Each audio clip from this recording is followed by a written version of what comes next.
have been managing pain for so long that you've forgotten you're doing it. Not physical pain, the other kind. The conversation you never finished. The grief you filed away under "I'm fine." The anxiety that surfaces every time a particular subject comes close, and which you've become so skilled at circling that you no longer notice you're circling it. You have built entire routines, entire relationships, entire versions of yourself around the project of not feeling certain things. And it has worked. Mostly. Well enough that you could call it living. Viktor Frankl was a Viennese psychiatrist who lost his wife, his mother, his father, and his brother to the Nazi concentration camps. He survived Auschwitz, Dachau, and 2 smaller camps. And in those camps, stripped of everything, his manuscript, his clothes, his name, reduced to a number tattooed on his arm, he made a clinical observation that would invert everything psychology assumed about human suffering. He watched men die not from the worst objective conditions, but from the moment they stopped being able to answer one question: why am I enduring this? And he watched others, in identical conditions, not only survive but become something deeper than who they were before. The difference was not pain. Everyone had pain. The difference was what they did with it. Here is what Frankl discovered that your nervous system does not want you to know. Avoidance does not reduce pain. It amplifies it. Every time you route around a fear, your brain files a report. Threat confirmed, too dangerous to face. And the next approach costs more than the last. The thing you have been avoiding for 5 years is not smaller than it was. It is larger, more charged, more capable of hijacking your decisions from a depth you cannot consciously reach. The clinical term Frankl used was anticipatory anxiety, the loop in which the fear of a feeling generates more distress than the feeling itself ever would. He had a name for it. He had a cure for it. And the cure is the last thing you want to hear. This video is not going to tell you to be brave. It is not going to promise that facing your pain will make it disappear. Frankl was not that naive, and neither should you be. What it is going to show you, using the testimony of a man who watched human beings fall apart and hold together under conditions that make your worst day look like a Tuesday, is the exact mechanism by which the pain you avoid becomes the force that runs your life, and what becomes possible the moment you stop running. The thing you've been circling for years is waiting for you on the other side of this video. Let's go find out what it actually is.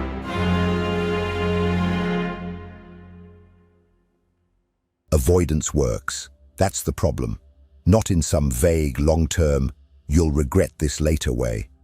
It works right now, efficiently, reliably. You feel the pull of something uncomfortable, you route around it, the discomfort drops, and your nervous system logs the transaction as a success. This is the reason people spend years, sometimes entire lifetimes, inside a pattern that is slowly narrowing their world. The feedback is immediate, and it points in the wrong direction. Frankl had a clinical name for what happens next. He called it anticipatory anxiety, and its mechanics are more precise than the phrase suggests. The loop works like this. You fear a feeling, so you avoid the situation that might produce it. The avoidance works in the short term, which teaches the brain that the threat was real and required escape. So the next approach costs more than the last. The anxiety grows not because the feared thing has grown, but because every successful escape confirms the brain's threat assessment. You are not afraid of the situation anymore. You are afraid of yourself, of your own inability to survive what the situation might bring up. Frankl observed this not in comfortable consulting rooms, but in conditions that made clinical observation almost impossible. The camps. And what he saw was that the prisoners most destroyed by psychological collapse were not necessarily those subjected to the worst objective conditions. They were those who, when facing something they could not avoid, had no practice in inhabiting discomfort. The pain found no structure to hold it. It simply flooded. Here is how you recognize the loop in your own life.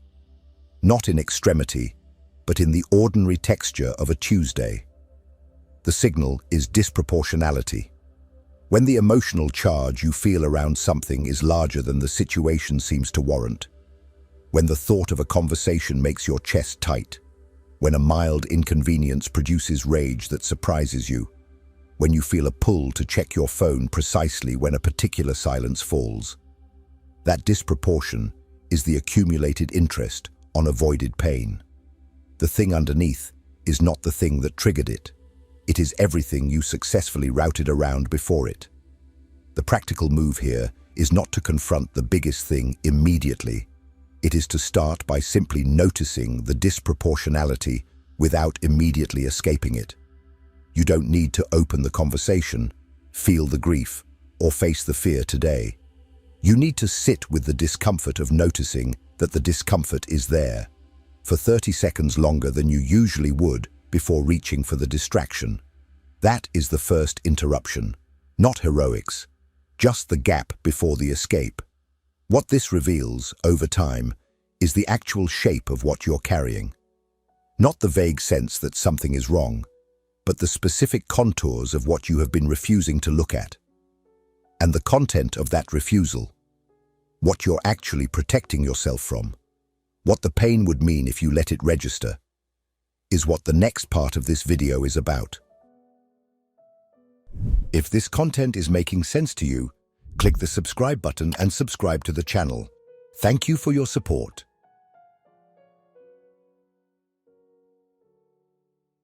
Avoidance is always protecting you from something more specific than pain. This is the part most frameworks skip. They tell you that you're avoiding discomfort, that you're afraid of failure, that you're running from vulnerability. And they're not wrong, exactly, but they're not precise enough to be useful.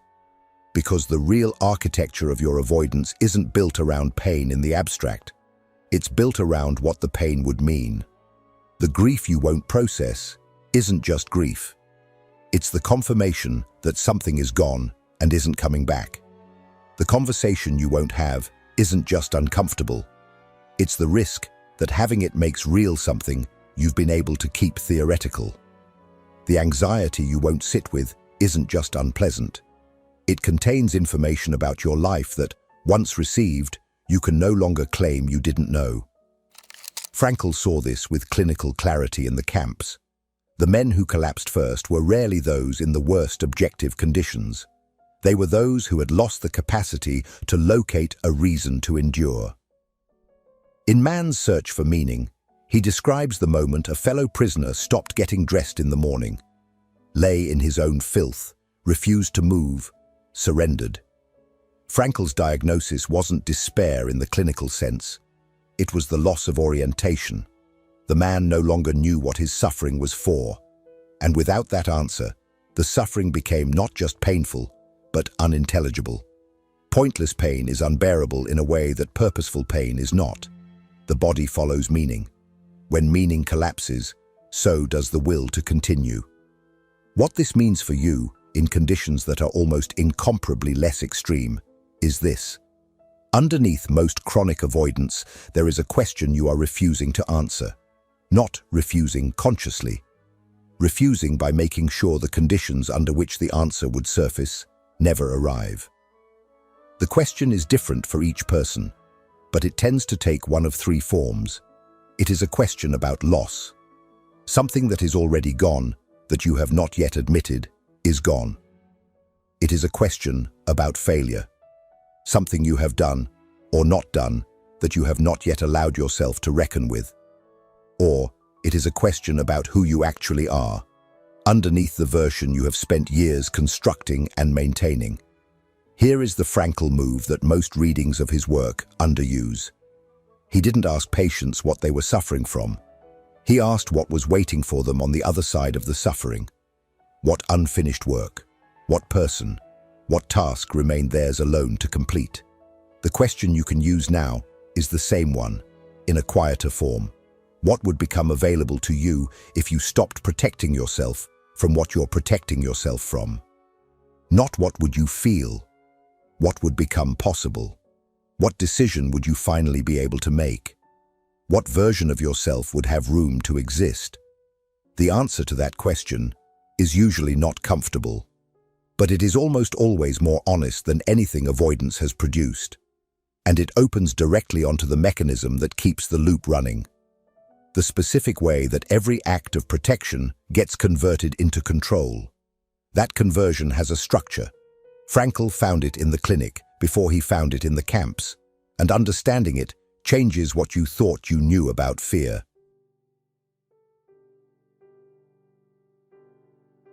Suppression is not removal. This is the point most people miss, because suppression feels like removal. You push something down, it disappears from view, life continues. What you don't feel, you assume you've handled. But Frankl identified something in the clinic, long before the camps gave him extreme conditions to test it in, that reveals exactly what suppression is actually doing. It is not eliminating the content, it is pressurizing it. He called the mechanism anticipatory anxiety, and its structure is a loop with no natural exit. A person fears sweating in public, so they avoid social situations. The avoidance works. No sweating, no humiliation. But the brain doesn't register the absence of catastrophe as evidence that the situation was safe. It registers the escape as confirmation that the threat required escaping. The avoided situation becomes more charged with every routing around it, not less.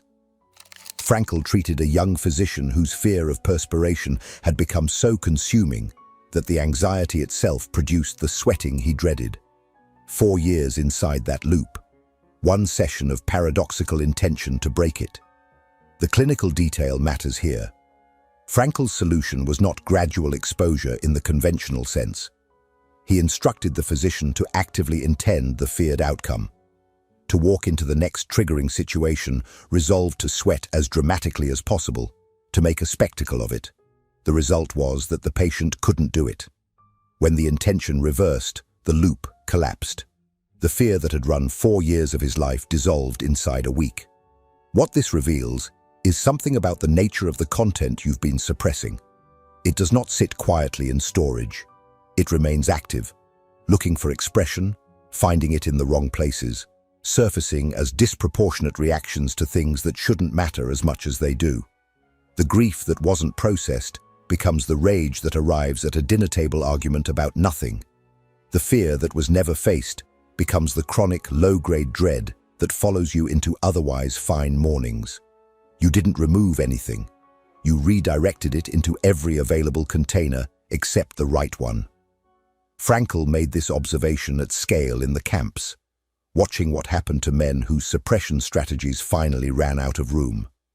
There was nowhere left to redirect. And what he found was not that the content destroyed them. What destroyed them was the removal of the meaning that would have made the content bearable. The men who held together were not those with less to suppress. They were those who could locate, even inside conditions of total external deprivation, a reason for the suffering to exist. In Man's Search for Meaning, he writes of a fellow prisoner who survived typhus, starvation, and repeated selections. Held together by the unfinished manuscript he was reconstructing on scraps of paper in the dark. Not distraction, orientation. The suffering had somewhere to point. This is the inversion that changes everything. The problem was never that you feel too much. It's that what you feel has nowhere to go, no meaning to organize it, no purpose to make it intelligible. And that vacancy, Frankl argued, is not the result of suffering.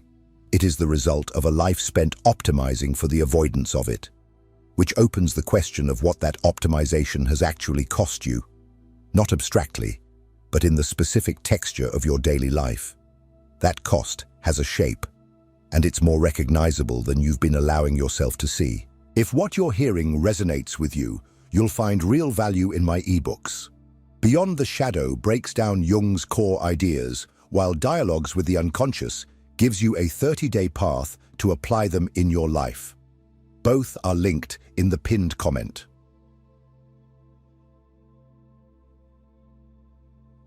You have been told in various forms that your character is the product of your circumstances, that who you are is the sum of what happened to you, that the conditions of your life, childhood, trauma, loss, the specific texture of what you were given and what was taken. Explain the person reading these words right now. This is the most comfortable lie psychology has ever produced, and Frankl spent 3 years in the worst laboratory imaginable disproving it. What he observed in Auschwitz was not that suffering broke people. Suffering was universal.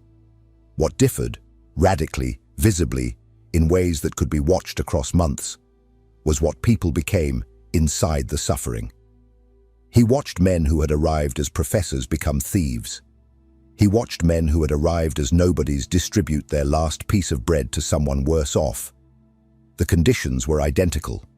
The outcomes were not. And the variable was not personality, not prior advantage, not physical strength. It was orientation, whether or not a person had something their suffering was pointing toward. In Man's Search for Meaning, Frankl describes reconstructing his lost manuscript on scraps of paper in the dark barracks of a Bavarian camp while sick with typhus. Not because it distracted him, because the manuscript was unfinished, and the unfinished work made the suffering legible. It had a direction. The illness became something he was surviving for. And that for, however fragile, was the difference between a body that fought and a body that surrendered. This is not an argument for positive thinking. Frankl was specifically contemptuous of what he called cheap optimism, the insistence that things would get better, the naive hope that became a death sentence when it failed to materialize. The men who died in the week between Christmas 1944 and New Year's 1945 died, by Frankl's account, not from disease but from disappointment. They had believed they would be home by Christmas. When Christmas passed and the wire was still there, something broke. Not in their bodies first, but in their orientation. The body followed. What held people together was not hope in the conventional sense, it was meaning, which is a different thing entirely. Hope says, this will end. Meaning says, this serves something, even now, even here, even if it never ends. One depends on circumstances changing. The other is independent of circumstances entirely. Here is what this means for a life that is not a concentration camp, but still contains pain you haven't been able to move through. The question Frankl would ask is not, how do I feel less of this? It is, what does this suffering have access to that ease doesn't? What is present in you right now, under pressure, that your more comfortable self has never been forced to develop? Not every suffering produces something, but suffering that is oriented, that is connected, however tenuously, to something that matters, moves through differently than suffering that has no address. The practical move is this. Before the next time you reach for avoidance, ask not, how do I stop feeling this, but what is this feeling trying to complete? The answer won't always come. But the question changes your relationship to the pain from one of evacuation to one of attention.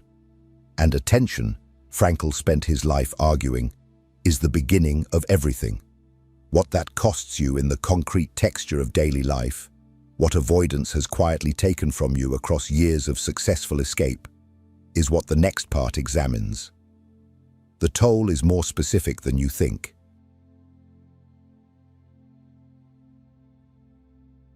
Picture someone you know who never seems to fully arrive anywhere.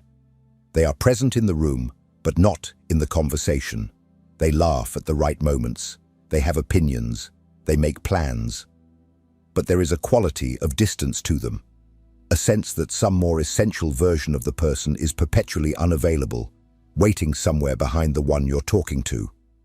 You may have attributed this to introversion, to temperament, to the way some people are. Frankl would have attributed it to something more specific, a life spent successfully not feeling things that needed to be felt. Avoidance compounds. This is the part nobody tells you about the short-term efficiency of the strategy.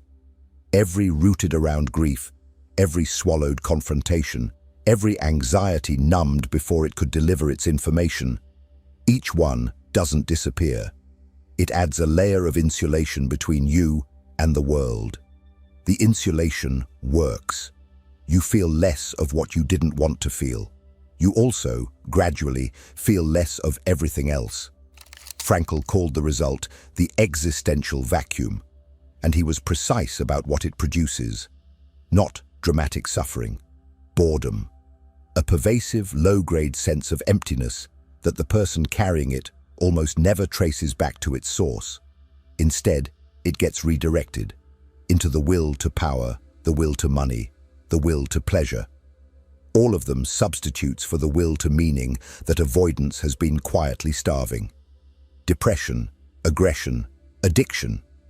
In Man's Search for Meaning, Frankl names these as the three faces of the same underlying vacancy. Not character flaws, symptoms of a life that has optimized for the wrong thing. Look at what avoidance produces in concrete form. Perfectionism is the avoidance of the experience of being inadequate. Hypercontrol is the avoidance of the feeling of uncertainty.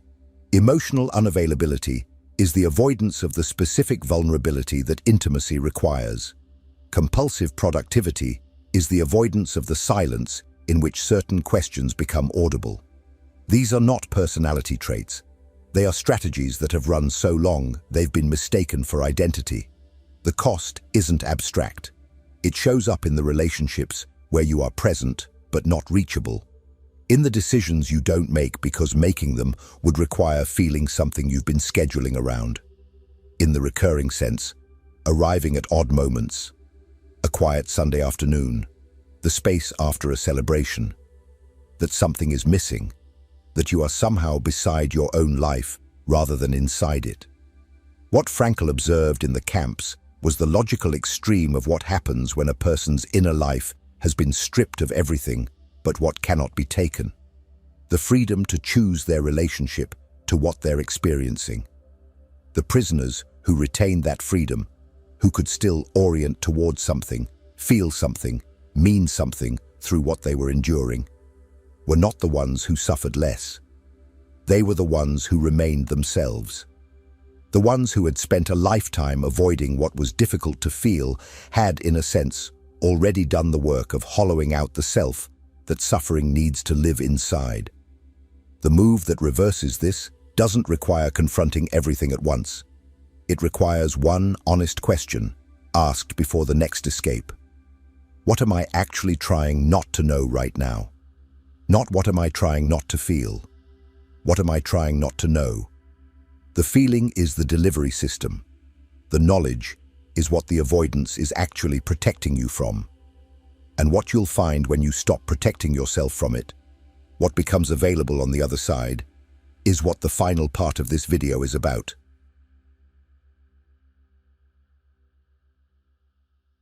Viktor Frankl walked out of Auschwitz having lost everything, not metaphorically. His wife had died in Bergen-Belsen. His mother had been gassed at Auschwitz. His father had died of starvation and pneumonia in Theresienstadt. His brother had died in the mines. He returned to Vienna to find an apartment that was no longer his, a profession that had been dismantled, a life that existed only in the past tense. By every external measure, there was nothing left to return to. He wrote Man's Search for Meaning in 9 days, not because he had healed, not because the grief had passed, because he had learned, in conditions where the lesson was non-negotiable, that meaning does not wait for pain to resolve. It operates inside it, or not at all. The freedom he wrote about, the last human freedom, the one no circumstance can remove, was not freedom from suffering. It was the freedom to choose what suffering would make of him. That choice was not made once. It was made daily, hourly, in the smallest available increments, under conditions designed to make it impossible. What you are left with, after everything this video has laid out, is a version of the same choice, smaller in scale, no less real. The pain you have been managing, roting around, anesthetizing, scheduling into your blind spots, has not been waiting patiently. It has been working, building pressure in the places you don't look, shaping decisions you believe you are making freely, constructing the narrow corridor of your life one avoided moment at a time. And the exit from that corridor is not a dramatic reckoning. It is not a single confrontation with the thing you fear most. It is something quieter and more demanding than that. It is the practice of staying, just slightly longer than you usually do, with what you have been leaving. Frankl did not describe this as courage, exactly. He described it as responsibility. The sense that your life is asking something of you that only you can answer, and that every act of avoidance is a kind of silence where that answer should be. The person on the other side of your avoidance is not a braver version of you. They are simply someone who has practiced answering. You have been watching this video because some part of you already knows what it has been saying. Not as information, as recognition. The gap between knowing and living it is not made of more knowledge. It is made of the 30 seconds you didn't take, the feeling you didn't follow to its source, the question you changed the subject to avoid. Start there, not with the largest thing, with the next available moment of staying. If what you found in this video is still moving through you, the one on your screen right now will take it further. Click and keep going.